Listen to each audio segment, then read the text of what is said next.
Volvemos a la mesa de este martes 26 de febrero de 2019. Estamos con Susana Mangana, Gustavo Cabo, Javier Bonilla Sauz y, a distancia, desde París, Leo Harari.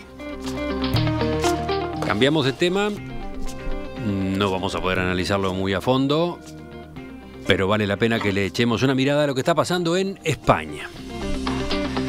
El sistema político transita un nuevo periodo de inestabilidad que ha forzado al gobierno del socialista Pedro Sánchez a convocar para el próximo 28 de abril las terceras elecciones legislativas en poco más de 3 años.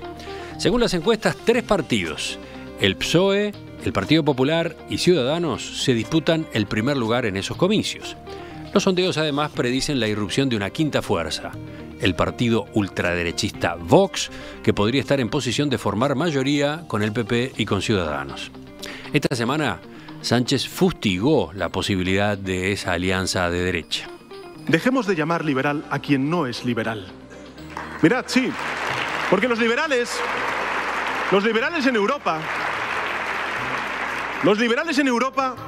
defienden las libertades. Los liberales en Europa hacen gala de no pactar con la ultraderecha. Y aquí en España los supuestos liberales lo que hacen es mercadear con las libertades de las mujeres para intentar llegar al poder. Recordemos, esta nueva crisis se desató el 13 de febrero, cuando el proyecto de presupuesto del gobierno fracasó en el Parlamento por la falta de apoyo de los independentistas catalanes. Los catalanes habían sido clave para que Sánchez llegara al poder hace apenas 8 meses y medio, ya que apoyaron una moción de censura por corrupción contra el anterior jefe de gobierno, Mariano Rajoy. Sin embargo, los catalanes le quitaron su apoyo a Sánchez por no atender sus reclamos de autodeterminación y por permitir el inicio del juicio contra 12 líderes separatistas implicados en el frustrado intento de secesión del año 2017. Sin respaldo, Sánchez termina anunciando el llamado a elecciones legislativas anticipadas. Tema tuyo. No, Susana, no dale. Aquí toca más el corazón quizás a veces que la razón, pero vamos a intentar que no lo nuble todo. Y como vasca de nacimiento, por lo menos, y formación, me sigue llamando la atención cómo durante muchas décadas los que dábamos la nota éramos los vascos, ¿no? Y todo el tema con el grupo armado ETA. Y sin embargo ahora son los catalanes los que están torpedeando la política nacional, que en el fondo hay que sacar siempre una lectura positiva de todo esto, y es que yo creo que esto demuestra que hay una democracia vibrante, que hay una democracia ya consolidada en España. Ya no se puede hablar de democracia joven, pero claro, también hay un quiebre, hay una brecha generacional entre aquellos que añoran el bipartidismo de PP y PSOE y sabían que estaban votando, y ahora hay una multiplicidad de partidos, y todavía creo que veremos algunas formaciones políticas nuevas que salgan al ruedo, que salten, pero claro, esto desencaja mucho a buena parte de España, ¿no? Y ahí tenemos todos estos discursos rancios de Vox, que no siempre creo que son secundados por esa sociedad que luego va y vota. O sea, quiero decir con esto, no sabemos realmente calibrar la fuerza que tiene Vox. Vox está también jugando con el desafección, con el desencanto de buena parte de la sociedad española con sus partidos tradicionales. Por eso también hay que ver qué está pasando con Ciudadanos, que capitalizó esa frustración, pero que hoy está perdiendo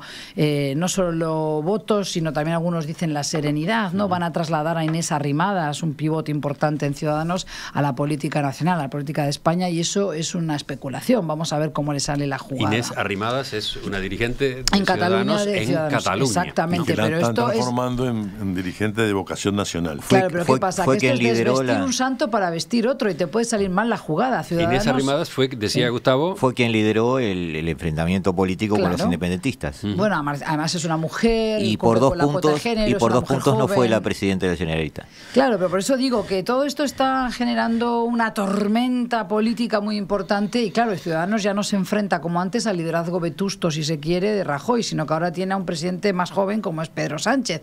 O sea, aquí hay un montón de cosas que están en juego, mezclado con el tema del independentismo, que a mí me subleva mucho y que no sé cuándo podremos hablar de eso a calzón quitado, ¿no? Cuando Venezuela nos lo permita. Seguramente. Sí, Javier. No, yo quería, primero, llamar la atención sobre la declaración que oímos al principio.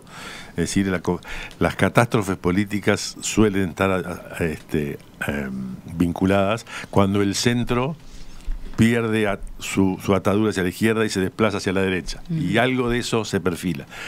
Pero sí me parece que es todavía más importante lo que se dice al respecto, porque entre las elecciones en España y las elecciones en Europa va a haber un mes de diferencia. Sí. Es decir, que el impacto que va a tener la elección europea, la elección española sobre la europea, en el caso de que haya un fortalecimiento de la derecha y la extrema derecha notorio, me parece que es importante y que hay que pensarlo desde ya.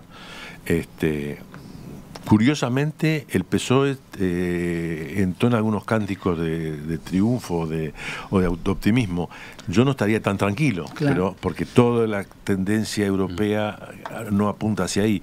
Pero en todo caso me gustaría que esto lo tratásemos vinculado a Europa, porque son 30 días, si un triunfo de cualquiera que sea. Supongamos que el PSOE hace una buena votación, eso también va a impactar en Europa. No es todo un problema de que Vox entre en el Parlamento y se transforme en un actor que no lo era. Ya escuchamos a Susana, vamos a otra voz desde Europa. Leo, desde al lado, desde París.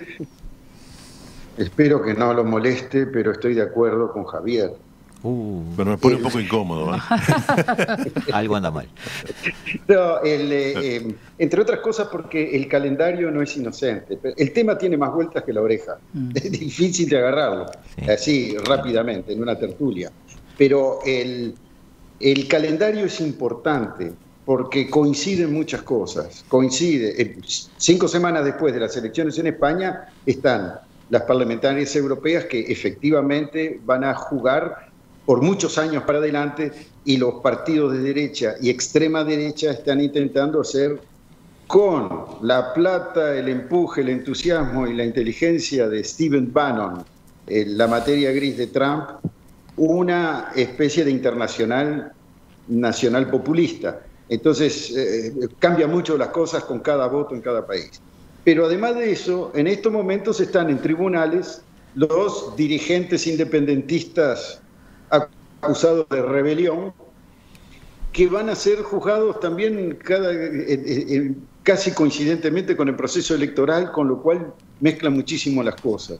Yo creo que en el fondo de todo esto hay déficits históricos importantes. Uno es para responder a los problemas de la República y la monarquía, que nunca se ventilaron del todo y que sobresalen en el momento del independentismo, y también un déficit de solidaridad. Todas las regiones ricas de los países quieren ser independientes de las regiones pobres porque por los vías de impuestos y infraestructura y acciones del gobierno se traslada de los más ricos a los más pobres. Y no le gusta la Liga del Norte, y no le gusta a los catalanes, y no le gusta así a otros que quieren también separarse o que se han separado. No hay que olvidarse que Europa está llena de países que fueron hechos por el señor feudal más grande, juntándose señores feudales más chicos. En Bélgica se hablan 2 idiomas que no se entienden entre sí, es un solo país.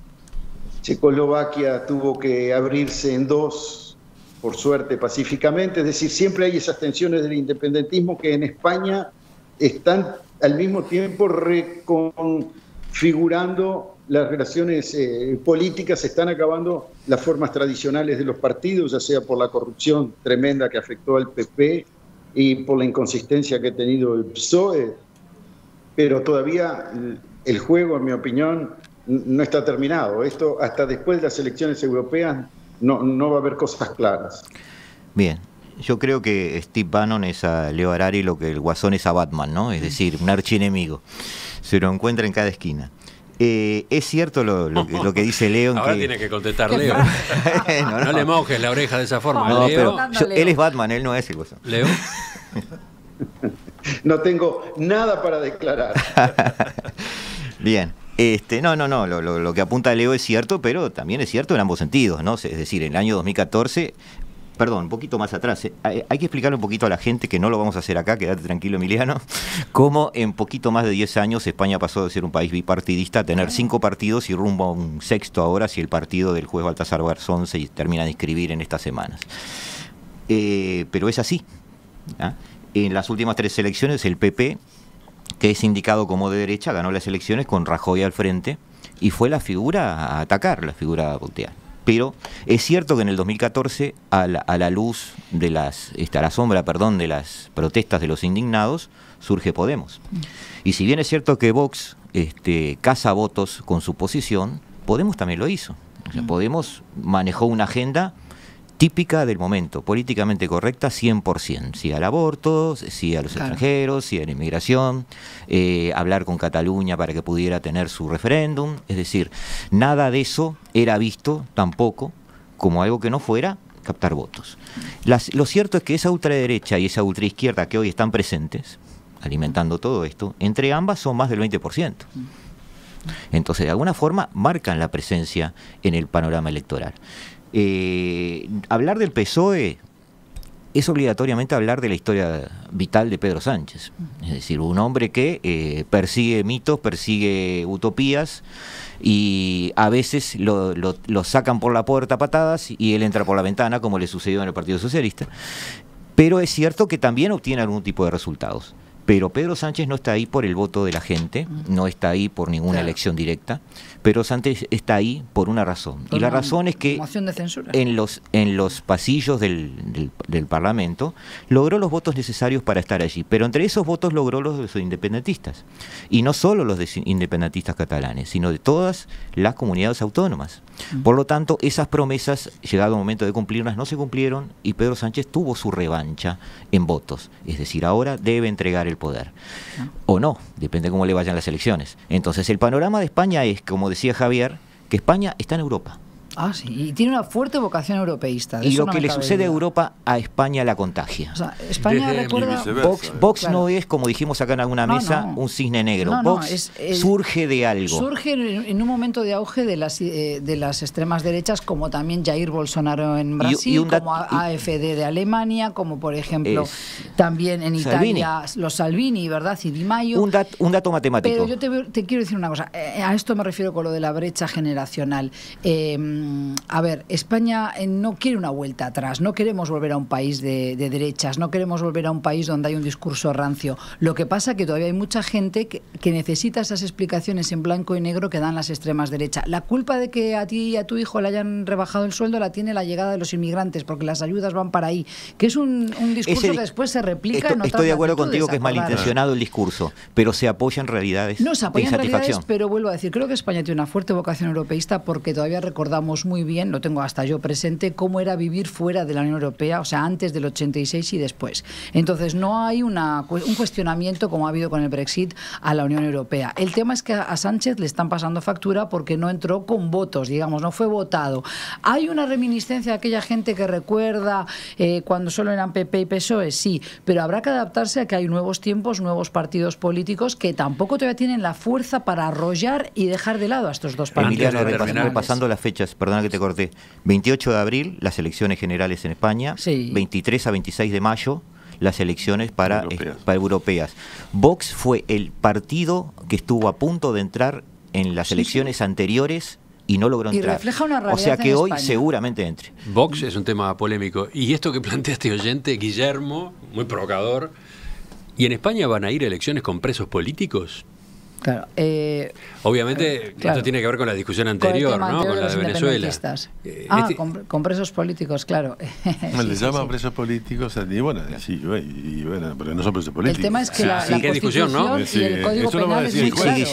Si Guillermo me puede señalar un país en el mundo donde se hayan ido elecciones. Bueno, ahí viene el debate, ¿no? Ahí viene el debate. A mí, te decía fuera de micrófono, me interesó mucho leer la diferencia entre lo que se considera, por lo menos a nivel de España, del Código Penal español, que es el que hay que en este caso aplicar a estos presos, a estos detenidos, es el Código de España y son un delito penal, o sea, la rebelión y también la sedición. La diferencia está en que en la sedición consigue una pena menor en años de cárcel, pero evidentemente hubo una rebelión incitando a rebelarse contra la autoridad, contra las instituciones legales, etcétera. Entonces, la diferencia está en la palabra violencia, si se empleó la violencia para ello o fue tumultuosamente. Pero están presos por violar la ley, no por la voluntad política de ninguna autoridad. Las cosas. España es una democracia y no se actuó democráticamente tampoco con esa cuando se convocó, ¿no? a referéndum porque se estaba infringiendo esa ley y ahí tenemos el resultado. Yo le preguntaría a Guillermo, ¿en qué país del mundo hubo una elección donde alguien de algún espectro político no consideró que había presos políticos, incluida la nuestra? Leo, de nuevo, tu epílogo del tema anterior, porque faltó escucharte en la última ronda. Gracias por pensar en mí. La primera cosa que estaba pensando, porque el auditor hablaba de los presos políticos, es ninguna constitución del mundo prevé la soberanía parcial de su población. El hecho de que un territorio, un grupo de gente puedan decidir soberanamente por la autodeterminación. Las constituciones constituyen un Estado y la soberanía es global. Además de eso, en España es una monarquía, es decir, el rey no lo eligió nadie, está ahí porque es el rey, y punto. Es decir, la unidad española tiene un elemento simbólico en el rey, tiene un elemento constitucional, de manera que los independentistas siempre van a encontrar la manera de reprimirlos. Por otro lado, no puedo dejar de tener un cierto sentimiento de simpatía, puesto que nosotros nos sacamos la corona española hace más de 2 siglos. ¿Con qué derecho vamos a decir que ellos no tienen derecho a sacársela encima 200 años después? Creo que va a dar para mucho, que es complicado, pero que por suerte se hace dentro de la camisa de fuerza que es la Unión Europea, que puede ser que pierda el Reino Unido, pero que seguramente no va a perder España, con quien están íntimamente unidos.